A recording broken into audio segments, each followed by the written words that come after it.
কুকুরচারে হাট সভা করল তৃণমূল কংগ্রেস। গত 23শে নভেম্বর রাজ্যে 6টি আসনের উপনির্বাচনে জয়লাভ করে শাসক দল। ফলাফলের বিরতি শূন্য হওয়ায় জয় জয়কার তৃণমূল কংগ্রেস।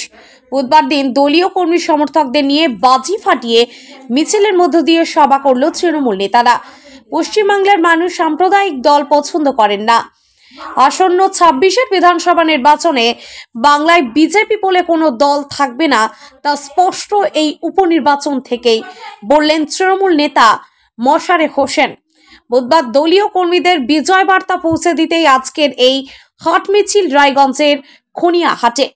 এদিন মিছিলে অংশ নিতে দেখা যায় তৃণমূল নেতা মশারফ হোসেন, লক্ষ্যমোহন রায়, কুকুরজান অঞ্চল সভাপতি মনীন্দ্রনাথ রায়, সুভাষ দাস ও আঞ্চলিক দলীয় কর্মীদের।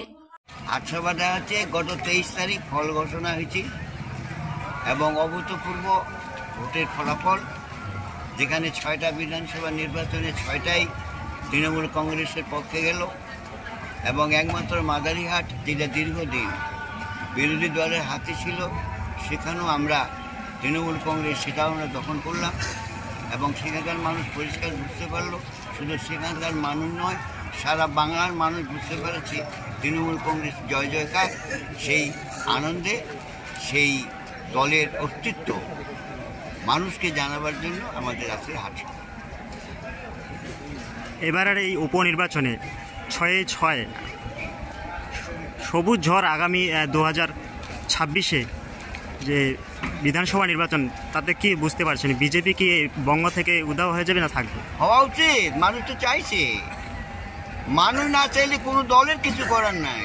বিজেপিকে মানুষ চাইছে না, কোনো সাম্প্রদায়িক দল বাংলায় স্থান পাবে না, মানুষ ধরে নিয়েছে। আজকের এই হাটসভায় কেমন সাড়া পেয়েছেন আপনার কর্মীদের? সুন্দর সাড়া পেয়েছি। বুঝতে পারলেন, বিশাল মিছিল হলো, হাটের মানুষ সবাই আমাদের কথা শুনলো।